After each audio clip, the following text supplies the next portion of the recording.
विधानसभा सत्र के दौरान कोरोना काल में अपनी सेवाएं देने वाले कोरोना वॉरियर्स अपनी समस्याओं को लेकर धर्मशाला पहुंचे हैं। उन्होंने कहा कि पिछले कल कोरोना वॉरियर्स विधानसभा अध्यक्ष कुलदीप पठानिया से मिले हैं और उनके लिए एक पॉलिसी तैयार करने का आश्वासन दिया गया है।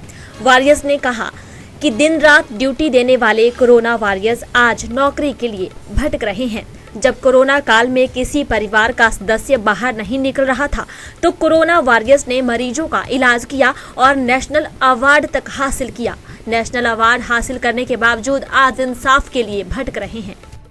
उनकी सरकार नहीं थी तब भी था ना, उनके जो फैमिली मेंबर थे उनको भी कोविड हुआ है तो वो भी हॉस्पिटल में थे, उनको भी हमने उनकी केयर की है ना हमने, तो भेदभाव कोई भेदभाव नहीं किया उनके उसमें। और कहीं ना कहीं आज कोविड पेशेंट जो योद्धा थे वही बीमार पड़े हैं कि सैलरी नहीं आ रही है, वही बीमार पड़े हैं ना। 3 मंथ से सैलरी नहीं आई है हमारी भी। बाकी कई ऐसे बैकवर्ड जो चंबा वगैरह तीसरा हो गया वहाँ पे तो 6 मंथ हो गए वहाँ पे सैलरी नहीं आई है। कितने महीनों से रेंट पे रह रहे हैं। ठीक है। लोकसभा के चुनाव भी आने वाले हैं तो आपका क्या करेंगे? देखिए इसका सीधा सीधा असर हो सकता है कि लोकसभा के चुनावों पर भी पड़े, क्योंकि ये 2,500 लोग सिर्फ 2,500 नहीं है, इनको अगर आप मल्टीप्लाई करोगे 4 के साथ तो इनके साथ इनकी फैमिलीज़ भी हैं, इनके भाई बंधु भी हैं और भी लोग हैं। तो ऐसा नहीं है कि इसका कुछ इफेक्ट जो है वो लोकसभा चुनावों पे पूरा पड़ सकता है। वीर सिंह जी, मैं आपसे एक बात करना चाहूँगा। पिछला एक यहाँ पर कार्यक्रम हुआ प्रदेश सरकार का, उसमें आपको एक पुलिस द्वारा पकड़ा भी गया था, क्या कुछ मुद्दा रहा था उसके बारे में थोड़ा बताइए। सर वो मुद्दा था सर, हम लोग जा रहे थे सीएम साहब के कार्यक्रम में, क्योंकि वहाँ पे उनका एक जश्न का माहौल था तो हम भी वहाँ पे उस कार्य में सम्मिलित होने जा रहे थे। और जो हमारे अध्यक्ष निशा मैम है, इनको जो है एक पुलिस प्रशासन बल द्वारा इनको बीच में से ही इनको उठा के ले गए। अब क्या कारण रहा, क्योंकि वो बोल रहे थे कि हमें पीछे से उड़ रहे हैं। अब उसकी कार्रवाई जो है निशा मैम की तरफ से जो इनकी जो बाकी टीम मेंबर्स हैं उनके द्वारा की जा रही है।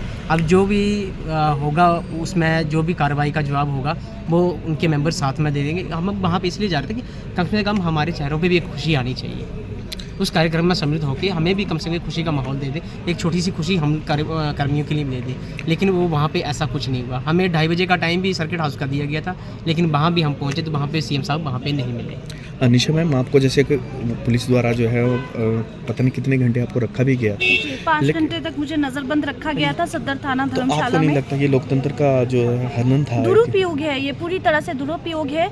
और इस तरह से अगर महिलाओं के साथ अभद्र व्यवहार करेंगे, बीच भीड़ में से इतनी जनता वहाँ से जा रही थी और मुझे इतने लोगों में से पूरे बल के साथ गाड़ी आती है, 8-10 पुलिस वाले आते हैं और मुझे गाड़ी में, वो तो चलो कि मैंने कहा आप लेके जा रहे हैं आप लेके चलिए, और इतनी भीड़ में वो लोग मुझे गाड़ी में बिठा करके उन्होंने मुझे 5 घंटे नज़रबंद रखा।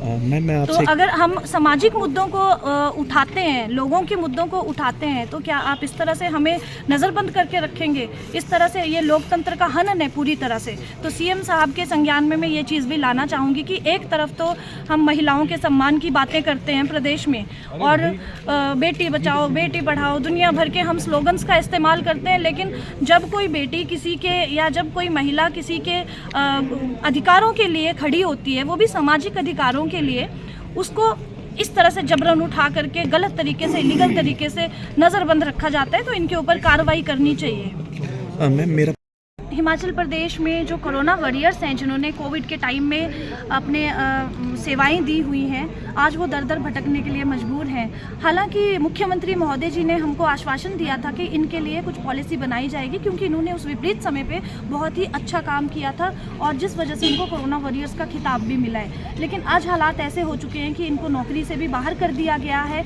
और ना ही इनको सैलरी मिली है। कई ऐसे एरियाज़ हैं जो जैसे तीसा, पांगी वगैरह हो गया, कुल्लू के कुछ एरियाज़ हैं, किन्नौर, सिरमौर है, वहाँ पर इनको 9-9, 10-10 महीने की सैलरी पेंडिंग है।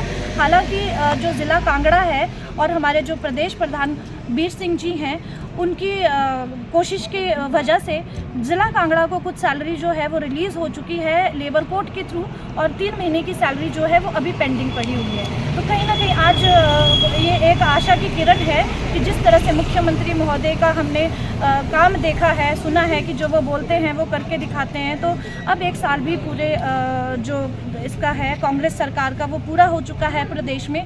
हमें कहीं ना कहीं आशा है कि अपनी खुशियाँ मना ली अब 11 तारीख को उन लोगों ने, तो इनके चेहरों पर भी खुशी लाने का एक वो दे दे, इनको रीजॉइनिंग करने, ताकि इन लोगों को दर दर भटकना ना पड़े।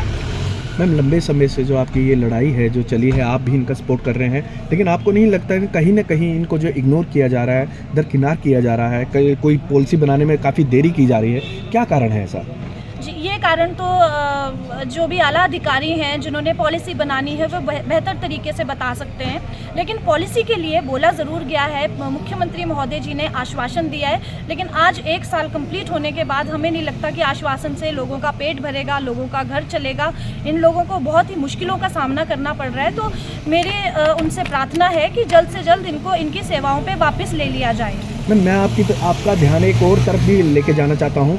आपने कहा कि फूलों से आपका स्वागत किया गया, आपका मालाओं से स्वागत किया, लेकिन आप शायद इस बात से अवगत नहीं हैं कि आपके कोरोना वॉरियर्स एक ऐसी भी लड़की थी जिसने नेशनल अवार्ड, सबसे ज़्यादा वैक्सीनेशन लगाने का अवार्ड जो है अपने नाम किया था, लेकिन आपने उसका जिक्र एक बार भी किसी भी उसमें बैठक में नहीं किया। क्या कारण रहा है सर?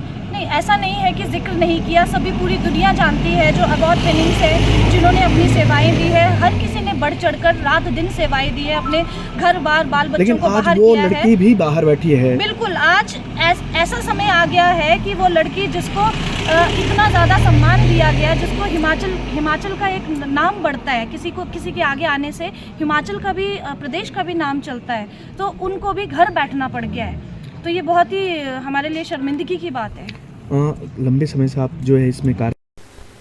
दिव्य हिमाचल टीवी के लिए धर्मशाला से सुरेंद्र कौर के साथ सुनील समयाल की रिपोर्ट।